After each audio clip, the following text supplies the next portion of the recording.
Uh, Basically, to remain not only in position for the promise, but posture their minds and their spirits uh, for the reception of what God has, which is really their disposition towards what God has said, how they position their minds and their spirit towards what God has said. And I just want to keep emphasizing that, so that's why I use the illustration of etiquette.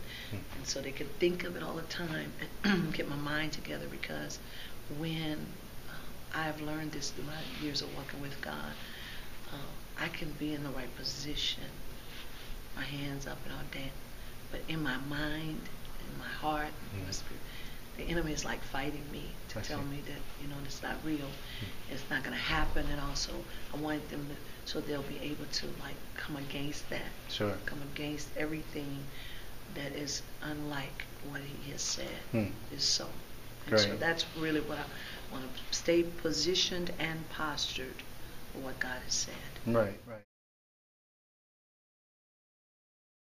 To connect with someone who heard the word of the Lord, so they can constantly be in agreement, spending the time with him in prayer, and hearing, having an ear to hear prophetic word, because what God will do, like he said it here, he's going to begin to repeat it through other mediums, TV, radio, so they need to stay in tune. If we get around the world, they're not saying that. So they need to stay connected with spiritual people and spiritual tools that will constantly reinforce and remind them until they walk in it. Because like I've said to them, to do that, be transformed by the renewing of your mind. Renewing is a process. It's continuous and it's constant. And so, of course, the study of the Word, because that's what we're studying on, but then again, utilizing those spiritual tools and people. Well, I was one of the leaders back then. And I had conducted, though, already 5 or 7 women's conferences. The people who were leading the other conferences were not conference leaders at that time. So it was a first for them. So it was really a learning experience. And the fellowship was new. So you didn't have the momentum and the commitment. You had the excitement, but you didn't have the maturity as well. It was a baby movement. This season, you have matured leaders, experienced leaders. And so it's really awesome, the excitement and the building of it, and the healthy competition between us, and see, then we all know each other even better. So it's all of that synergy, and it's just been an awesome move. And it, the freshness of it. We've been doing just the regular conference for years, because we hadn't done 6 in 1 in many years. So just the freshness, the change, all of it. It was just, the timing of God is so important. How long have you and Bishop been married? 35 years, 36 in December. Oh, congratulations on that. And so obviously, he's released this new book, Changing Forward. And it's his story, but it's also your story. As you look back over those 36 years, what are your reflections, especially as we have heard Bishop Morton talk about how he'll be scaling back some of his responsibilities with the fellowship?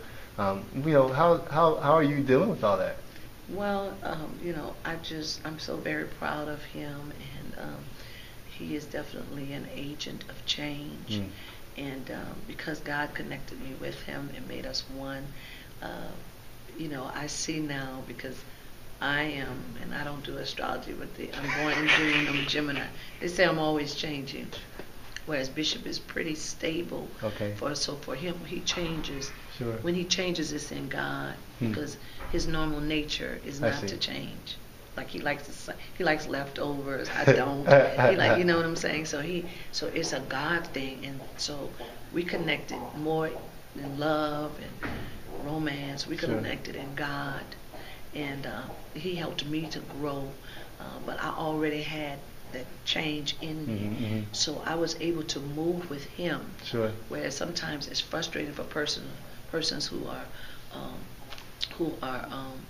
people who are what word who are not stationary, pretty I know what you mean. Consistent? Is that or no? I'm consistent. You don't mean stagnant, do you? Not stagnant. No. For people who like routine. Who like routine. Yeah. Who are routine, like things to stay put. Okay, sure. Don't trouble the waters. I understand. This works. So even though he's like that in the natural, when God says change, I was the one to say, okay, let me pray about. Let's roll, because it's my nature. So God made it easy for me to accept. But it was God, so it was wonderful. Yes. So that, and then over the years, now I feel that as he has been an agent of change, sacrificially for God, because it was scary at times for him, it was challenging. Now he's reaping his I hate to say just reward, because I don't think we deserve anything. I understand. God gave us life. But just in the way God is, he said that he will pour out his blessing. I think Bishop is now reaping that. He's moving to a season of fatherhood in the spirit. Right. And now the children rise up begin to honor the Father and bless him. And so, because he's put some deep roots in us through the fellowship. Wow. So it's just really, even though he was the agent of change, he also was the father of stability.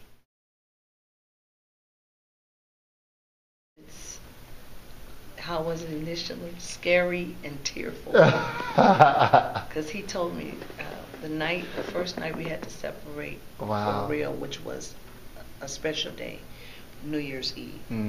We both had to have our services. Well, before I was a pastor, I was a co-pastor. Sure. So, but I still had that assignment. Yes. And because we had the new church, he said, well, I have to be there. So I said, you're not going to be in New Year's? Because that's like a big thing for us in New Orleans and the people. Right. And I'm like, the people could have killed me. They don't want to see me. They want to see you. And I said, oh, my God. And so after we talked about it, and it was agreed, and he said, we're going to simulcast, so you'll see me and I'll see you, all that. So I'm like, okay, that's still not it. Yeah. That night, that's when he called to pray with me before I went to church. And I said, oh, my God. I said, I'm just really nervous. And he says, listen, I asked God. That's when he first told me that. Yes. I told God I wish it was 2 people. He said, Joy, and that's what made me really break down and cry.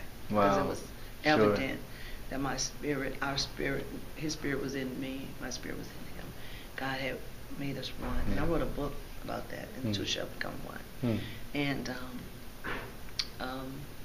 so, long story short, it happened. So I was like, in the beginning, because I did this before, I helped him at another church, and he started saying, but I was just helping. He was like, you're going to be the pastor, and so I was like, is he trying to get rid of me? What is he doing? And then I said, so when we came to Atlanta, he said, go back. I said, wait a minute, I'm his right-hand man. How am I going to be somewhere else? Because all I was used to doing was being his sidekick, being supportive, being his co-pastor, doing what he needed. So, and I was very comfortable in that. Right. And that's it. Comfortable. Gotcha. God says, oh, so you're comfortable? I don't deal in comfortable. Amen. Amen. So he moved me, and I was like, I don't understand how I'm going to be this. And I'm his right-hand man. That's right. But God says, no, I've elevated you now. Yeah. And so how do you guys, keep your family unit? Oh, yeah. We see, trust me, 35 years, 3 days ahead. I'm like, hey, don't you have to catch your plane? Yeah, that's You're funny. You're putting peanuts on my carpet. You're looking at CNN all day long. That is funny. This is what we do. We both preach at each other's churches. Sure. And then we go to support each other, like a Bible study. I'm in his. That's sweet. So when he comes on a Sunday, he'll stay in New Orleans Monday, Tuesday, and then go to the Bible study there. Gotcha. When I'm there, I stay Monday, Tuesday, Wednesday, because he has 2 days of Bible study, so I can stay longer.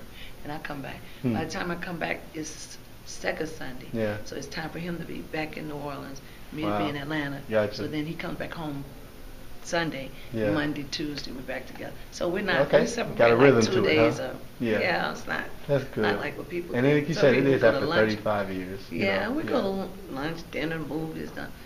we go to meetings, and Right. they're like, I thought you, people get so confused. Wait, I thought you went on. Yeah. No, I just left Bishop. Then Bishop is there. I was like, I thought Bishop was there. Well, no, he's here now. Yeah, so yeah, yeah. That's cool. That's cool. It's really a God thing.